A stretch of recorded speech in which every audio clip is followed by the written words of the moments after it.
All right, Tesla update here on the 30th.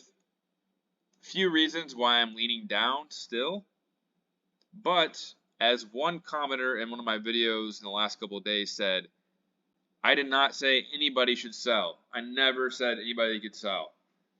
So don't take this advice and just say, oh, he said he's going to sell. No, I said I'm waiting to see what happens, but I'm leaning towards the downside.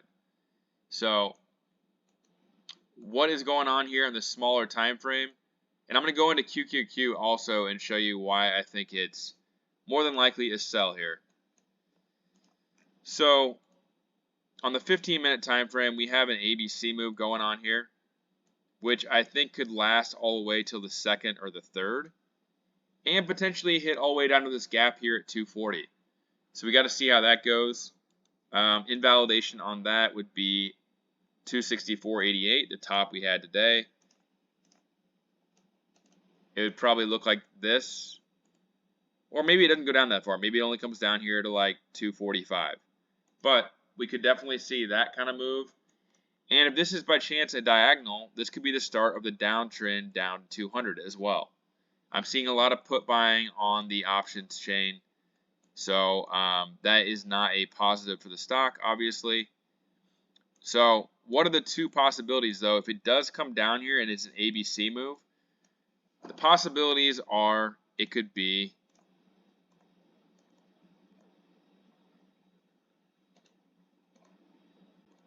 some kind of like rising wedge. This would actually be drawn like that. A rising wedge like this. And then we hit this after earnings or right around earnings. That's one possibility. Or it's possibly, even though I don't like this, keep my eye on it, a 4th wave, 5th wave, pull back and go higher. I don't think that that's going to happen, though. Everyone's super bullish at the top. What happened every single time that everyone's super bullish at the top? It sells off into this gray box.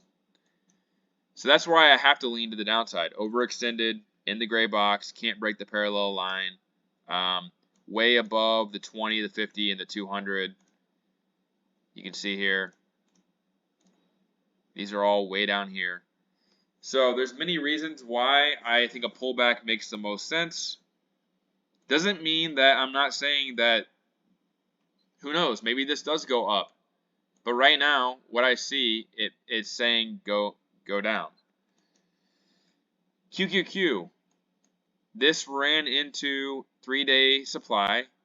It's selling off, and you have a gap down here at 476. That's only like 2% lower. If this sells off to 476, which is very likely, then Tesla's probably coming down here to 240 to 245. So that's another reason why I think it's likely going to sell off. But really, it's just watching to see what happens when it finally does sell off. We've been sitting in this basically chop for now about 6 days. So really, whenever this ends and goes one way, we'll be able to tell what is most likely. Those are my thoughts on it for now. Still leaning towards the downside, and nothing that has happened with the stock has given me any reason to believe that it's just going to take off and go to like 400 like everybody on social media is saying it's going to go. I think that it could definitely fill this gap at 290, maybe hit 300 on that move I just showed you. But even on a move up, I still think we need to retrace first before going up.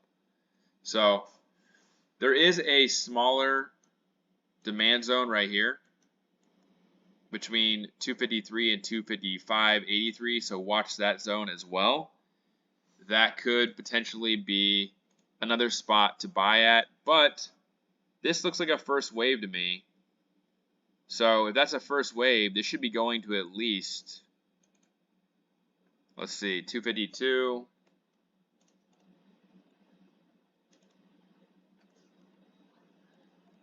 Should be going to at least like 245. So down here is the minimum target if that's a first wave. Right there.